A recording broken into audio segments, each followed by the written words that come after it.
Hello, hello, hello, hello. This is Dr. Chara, the founder and CEO of Be Your Best Yet Coaching and Consulting. And I am Dr. Chara, a leadership coach and consultant. And I specialize in leadership development for future principals, first year principals, and early career principals around up until year 7. All right, so let's jump in. Now, today's scenario, actually, I'm going to go over a scenario today, and this is specifically for you, future principals, or anyone that's really in the market that's within educational leadership that's applying or getting ready to, as I say, hit the submit button. All right, so the tidbit that I have for you today is to prepare in advance. And let me scroll. So I'm going to give you a second to read. Let me move myself. Here we go.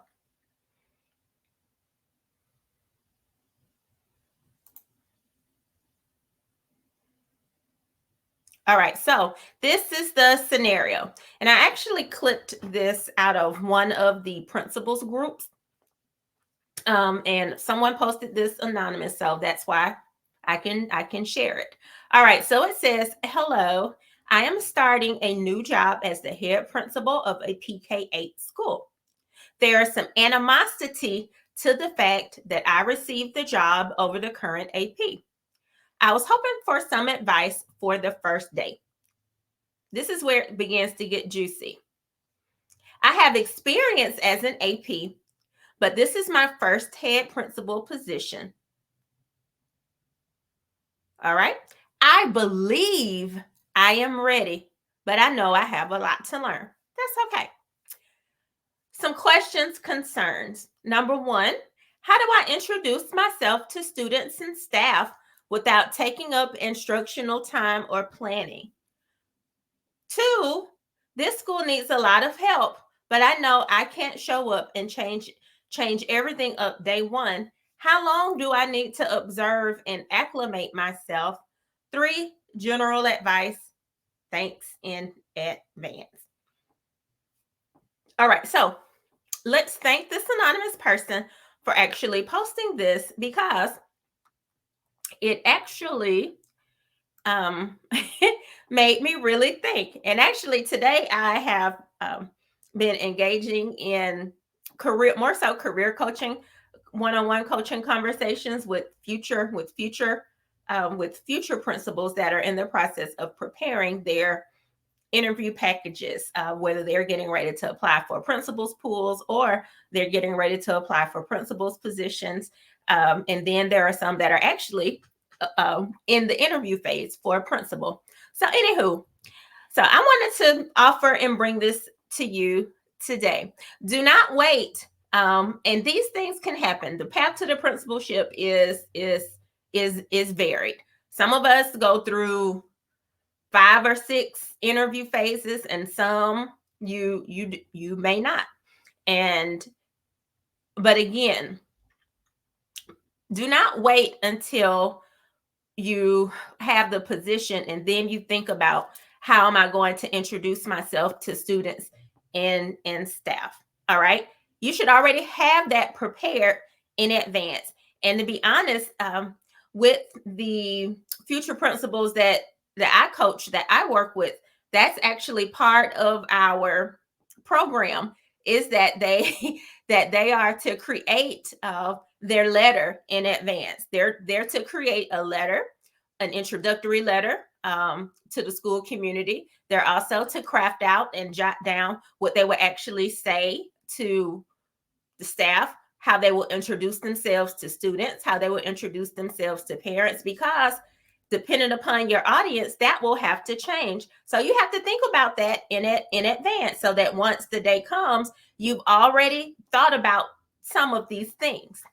All right. So then number two, the anonymous person says that the school needs a lot of help, but I know I can't show up and change everything in day one. How long do I observe and acclimate myself?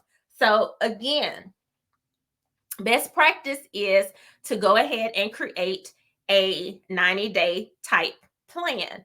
And so what goes into that 90-day plus plan? And I say a 90-day plus because you may have a period of where you're observing and meeting with people and all the things that we normally do within a 90-day plan. And then you have your post, what I call a post plan, where you will communicate everything that you found out over the course of the first 90 to 100 days or so. So again, no shade to this particular person, but again, this is one of those things that as future principals, this is why, as I shared in another video, having a sponsor, having a coach, having a community, but also being involved in specific leadership development opportunities that are specifically designed for principalship development.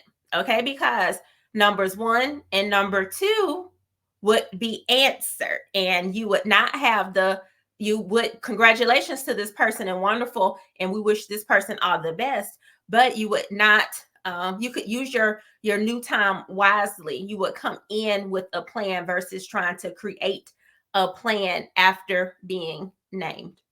All right, so again, prepare in advance. That's the purpose of having and being involved in principal development programs, having a leadership coach, having a invested stakeholder or a sponsor, because these are the people that can walk you through some of these things. All right. So, and I also have here a QR code.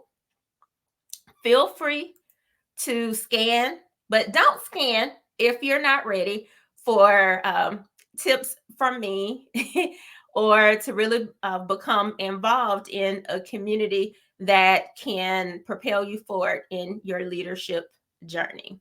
All right. So this is Dr. Chara. I am signing out. Let me know your thoughts on this. I'm curious, of course, have you, as a future principal, have you crafted and jotted out how you're going to introduce yourself to students and staff? Okay. Have you done that? And then what is your plan after you've been named? And I just told a future principal this recently. Okay. So you're named. I call this the period between being named and your actual official first day on the job.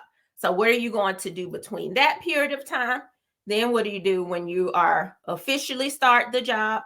So yeah, talk to me about that. Comment below or send me a DM and let me know.